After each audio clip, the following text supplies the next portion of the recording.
하늘이 장차 그 사람에게 큰 사명을 주려 할 때는 반드시 먼저 그의 마음과 뜻을 흔들어 고통스럽게 하고 그 힘줄과 뼈를 굶주리게 하여 궁핍하게 만들어 그가 하고자 하는 일을 흔들고 어지럽게 하나니 그것은 타고난 작고 못난 성품을 인내로써 당금질하여 하늘의 사명을 능히 감당할 만하도록 그 기국과 역량을 키워주기 위함이다. 안녕하세요. 드림독 구독자 여러분, 오랜만에 영상을 올리게 되었어요. 7월 중순부터 새로운 직장에 취직을 하고 적응 기간을 가지다 보니 한 달 여간 긴 영상을 만들 시간이 나지 않아 늦게 찾아뵙게 되었습니다. 오늘은 끌어당김의 법칙 도전기 71차에 대해 공유드리고자 해요. 저는 70일 전쯤에 아침 명상, 시각화, 감사일기, 운동 등 여러 가지 활동을 정해 끌어당김의 법칙 도전기를 시작했는데요. 요즘은 긍정적으로 생각하는 습관이 형성되어 굳이 감사일기를 적지 않아도 되겠다는 생각이 들어 시각화, 운동, 나만의 여가 시간 보내기를 집중적으로 했어요. 이번 영상에서는 70일 동안 끌어당김의 법칙에 도전하면서 어떤 변화가 있었는지에 대해 다루고 현재까지의 수익 변화도 함께 공유하려고 합니다. 첫 번째 변화는 삶의 운동을 습관화시킨 것입니다. 7월까지는 저스트 댄스라는 댄스 운동을 통해 유산소 운동을 주로 하였으나 음악에 맞춰 춤을 추는 것도 반복적으로 하니 다소 지루해져서 운동 게임을 통해 운동을 하는 방식으로 변화를 주었습니다. 8월부터는 링피트라는 왼손 운동 게임을 통해 주 3, 4회 정도 운동을 했는데요. 8월 18일까지의 운동 기록은 다음과 같습니다. 순 운동 시간은 5시간 6분 24초네요. 순 운동 시간이 저 정도 나오려면 10시간 정도는 게임을 해야 하기 때문에 18일 동안 평균적으로 30분 이상은 운동 게임을 한 걸로 생각할 수 있겠습니다.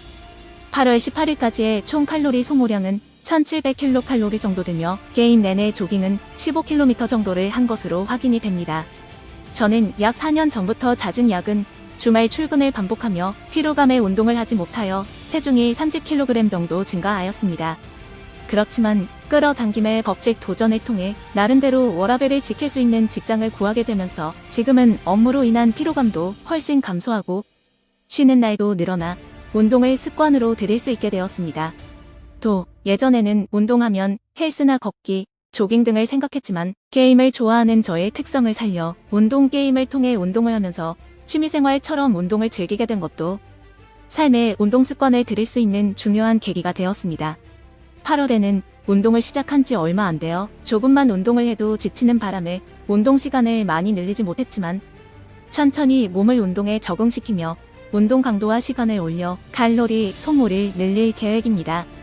앞으로는 인바디를 측정하여 근력량, 체지방량의 변화도 확인할 예정으로 운동과 관련된 변화도 계속 공유해드리겠습니다. 두 번째 변화는 하고 싶었던 공부를 시작하게 된 것입니다. 저는 직업 특성상 대상자와 상담을 자주 하면서 임상심리, 상담심리에 대한 지식욕을 가지고 있었습니다.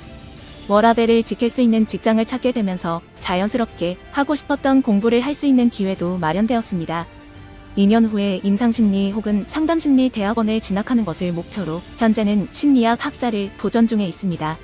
셋째는 개인적으로 하고 있는 상담 사업의 수익 변화입니다. 끌어당김의 법칙 1일차 영상에서 월 수익이 126,226원이었던 것을 공개했습니다. 25일차 영상에서는 6월 수익도 공개하였는데 151,839원이었습니다. 7월 수익은 조금 더 증가했는데요. 299,853원입니다. 그리고 7월부터 일하게 된 직장에서 월급을 수령하여 7월 월급은 285,730원을 받았습니다. 7월에 총 수익을 정리하면 238,5,583원이 되겠습니다. 3달 동안 첫 달 수익에 비해 18.8배를 달성하는 변화를 보였네요. 너무 기분이 좋습니다. 70일간의 끌어당김의 법칙 도전을 통해 워라밸을 찾았고 운동을 삶에 습관화시켰으며 하고 싶었던 공부도 시작하고 수익도 증가하는 등 많은 변화가 있었습니다. 그러나 무엇보다 가장 큰 변화는 나도 할 수 있다는 생각이 점점 더 들기 시작했다는 것입니다. 예전에 힘든 직장을 다닐 때는 그곳을 벗어날 수 없을 것 같았습니다. 퇴사 후 더 나쁜 회사로 갈 수 있을지도 모른다는 불안, 어딜 가도 똑같이 일은 힘들 거라는 부정적인 생각이 있었습니다. 5월 달에 첫 번째 이직을 했지만 실패했었습니다. 출근한 지 하루 만에 그만둬 버렸죠. 큰 마음 먹고 한 이직이어서 그만두기까지 신중하고자 했지만 하루만 출근했는데도 이전 직장보다 더 힘들게 눈에 그려졌거든요. 그럼에도 불구하고 퇴사를 강행했습니다.